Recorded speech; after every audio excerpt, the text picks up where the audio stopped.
Today, I will show you a horror mystery film from 2018. Titled The Possession of Hannah Grace.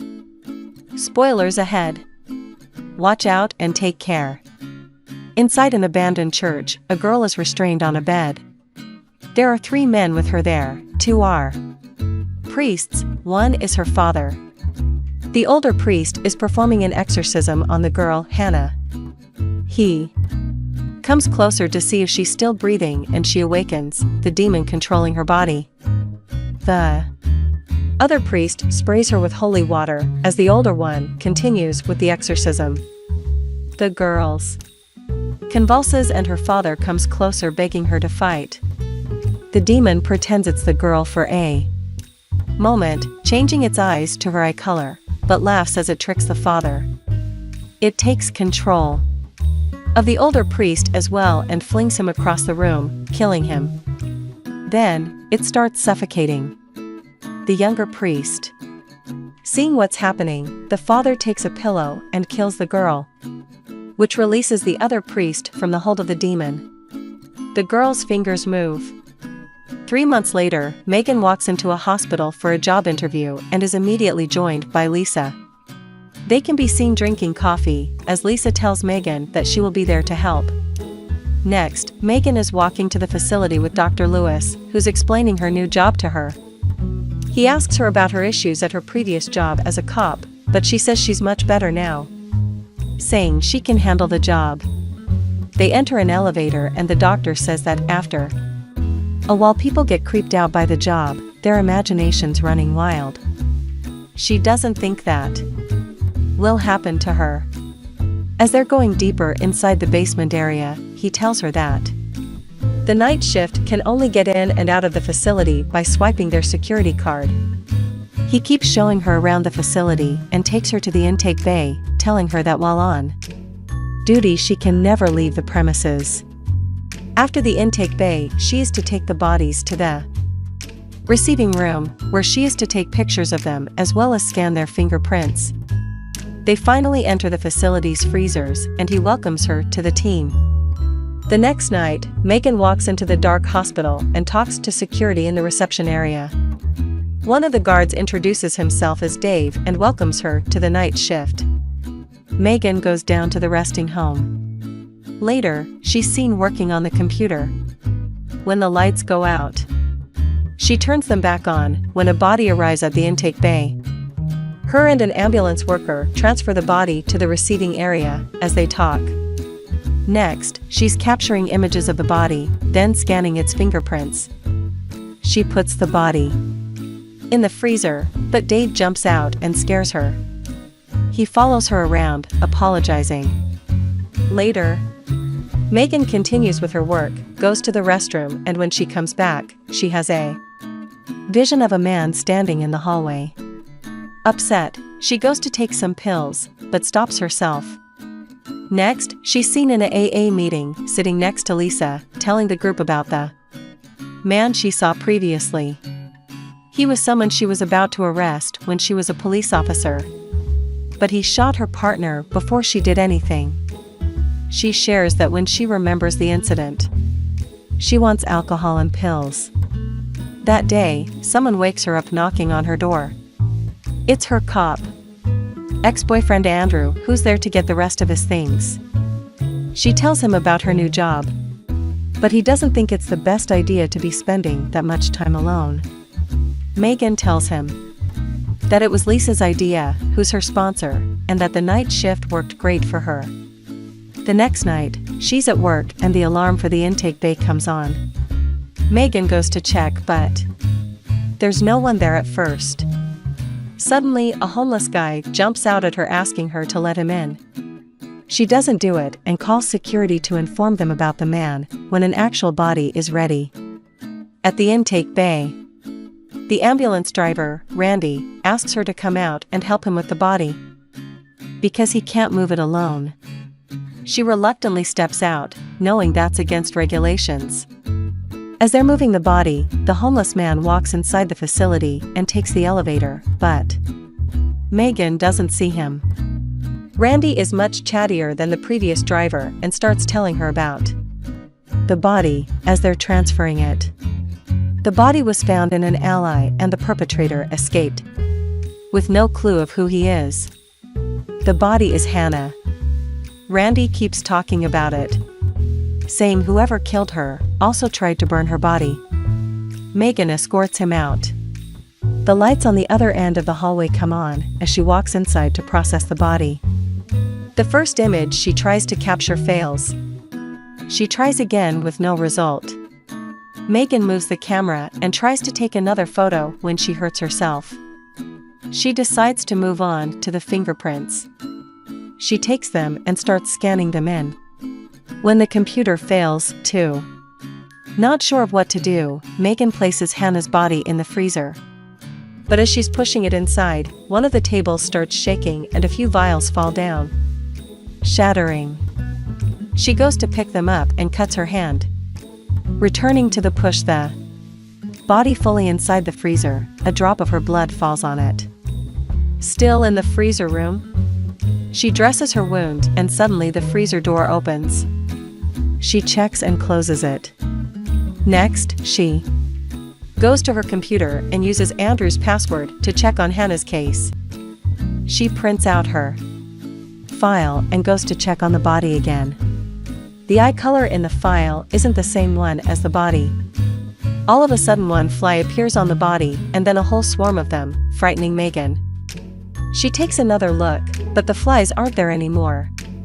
Megan puts Hanna back inside and returns to her computer.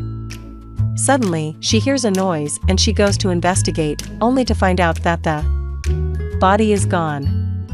She takes a step outside and sees someone dragging the body away, so she follows. Suddenly, the homeless man attacks her, but she fights him off, and when she goes to grab his knife, he's gone. Leaving the body in the hallway, she calls security and tells them to call the police. Megan runs back to the hallway, but the body isn't there. She walks into the burning room and finds the man getting ready to burn the body. So she tries reasoning with him. Suddenly security runs in and tackles him, but as they're taking him away, it's clear that it's Hanna's father. He tells Megan to destroy the body, saying that she's not dead. Later, he's arrested and Megan is putting away the body when she hears something strange. She closes the freezer, regardless, and walks away, but the doors open again. Megan is nervous to walk back, though she still takes the body out and opens the bag. Suddenly, her phone rings. It's Andrew checking up on her, but as she turns, the body moves. Megan takes a closer look at it and it exhales. She wraps it up in a panic and leaves the room when Lisa shows up at the door. She tells her that she can find someone to cover her shift, but Megan insists to stay. She tells Lisa that she heard the body exhale, but she tells her that bodies expunging air is a normal thing. Later, they're sitting in her office, talking about the attack and the night her partner got shot, when Dave walks in and tells her there's a cop that wants to talk to her. Lisa and Megan walk out and Dave stays in the facility. The door of the freezer opens again.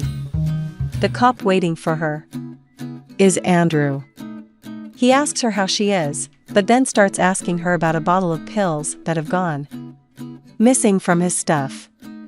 She gets angry with him, but before he leaves asks him to help her with something. Megan goes back down at the resting home and grabs Hanna's fingerprints. She gives them to Andrew, says that there's something odd about it and asks him to check it out. Dave plays around in the facility while he waits, but he hears something strange and walks into the freezer room. Something is moving inside the freezer, so he opens the door and looks inside. When a hand grabs and then pushes him out. It controls his body like it did the priest and drags him back into the freezer. Megan comes back in the facility and goes to the restroom. She sends an apology text to Andrew and suddenly hears someone come inside the restroom, thinking it's Dave. Her rubber band ball is rolled to her and she hunches over to see who it is, when a burned hand grabs it from the floor. Megan is terrified, but comes out of the stall. There's nothing there. Later, Andrew calls her back and tells her that Hanna has been dead for 3 months. Megan searches for Hanna online and finds an article about her, saying she was possessed by a demon. She goes to investigate the body again and notices that a huge wound that was on it previously isn't there anymore. The other security guard is looking for Dave too. When she walks to the reception desk, she asks for the security footage. Back at her office, she's going through the footage and finds a glitch that looks like the body is in the hallway. Frightened by that, she wants to take some pills again, but doesn't do it and instead goes to find Lisa and get her opinion about the footage. They're both in the facility, looking at the footage, but Lisa doesn't see the same thing Megan does. However, she does see the pills on a counter, while Megan is telling her about what the man was saying about the body in the burning room. Lisa confronts her about the drugs and doesn't quite believe her when she says she didn't take any. Her sponsor thinks that the visions she's been having are caused by stress. Lisa leaves the facility and goes to light a cigarette in a stairwell. She hears some noise upstairs and, thinking it's Dave, runs up toward them. As she reaches a corner and sees Dave in the shadows, the body jumps out of the darkness and starts chasing after her. Lisa goes to the roof, but it follows her there and slowly kills her. Back inside the facility, there's another intake. It's Randy again, but this time Megan won't come out to help him. She tells him about what has happened and takes him inside to ask him about the wound on the body. He says that he saw it too, as well as her arm that was burned when it arrived. Megan tells him that it looks like the body is healing herself. Megan is left alone again and calls Andrew to tell him that she kept his pills because she was feeling anxious. She wanted to be honest with him. Before she hangs up, the body is seen crawling behind her, but she doesn't see it. It is in the elevator, fixing itself. Randy is driving out of the hospital parking when he suddenly hits something. He goes out to check what it was, but his phone rings and as he answers, he hears a strange noise behind him. He investigates what it was and looks through the back of the ambulance. The body is crawling behind him. He turns around and it's there. He runs, but it pins him between 2 ambulances and is coming to get him too. It crawls up to him and kills him. Simultaneously, Megan is checking the footage from a few moments before and sees the same glitch in the elevator first, then the body crawling inside. She runs out thinking Randy's in danger. Even though she's not supposed to, she goes into the parking lot and finds him dead. Andrew calls her, telling her that the man from the burning room escaped. Suddenly, he appears behind her and grabs her, taking her hostage. He tells her to get the body out of the freezer. When he opens the bag, the body has changed again. He says that she heals herself by killing people. The man asks why it hasn't killed her too. Megan says that she believes him, so he starts telling her about Hanna, that the demon inside of her doesn't want to leave and that the blue eye is it's Mark. He explains that he killed her during the last exorcism to save the lives of others, but when they went to bury the body, it wasn't there anymore. It killed 4 people in the funeral home.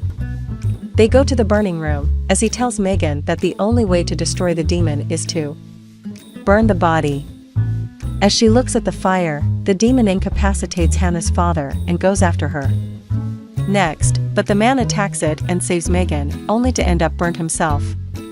She runs and the body crawls after her. Meanwhile, Andrew arrives at the hospital and finds her phone as well as Randy's body. Megan keeps running away from the walking body, but it just keeps catching up to her. It crawls up to her as Andrew enters the facility. He looks for Megan inside, but the body just drags her inside the freezer, where she sees the rest of the bodies. Andrew runs into the other security guard, who tells him that everything is down in the hospital. They hear the noise. Megan makes in the freezer room and go toward it, finding Megan on the floor. The guard sees the body and runs away, but it eventually catches up to him and kills him. The body heals its last wound and goes after Andrew, when Megan suddenly finds the courage to start shooting at it. She keeps shooting and finally incapacitates the demon long enough to get her ex out of the facility. She tells him to get help and goes back to pick up the body and take it to the burning room. It wakes up again and struggles with her as it gets burned, but Megan eventually manages to burn it. The police finds her sitting on the floor, playing with the rubber band ball. In the final image of the film, Megan is looking at herself in the mirror. One of her eyes is covered by her hair. A fly appears out of nowhere and she squishes it on the mirror.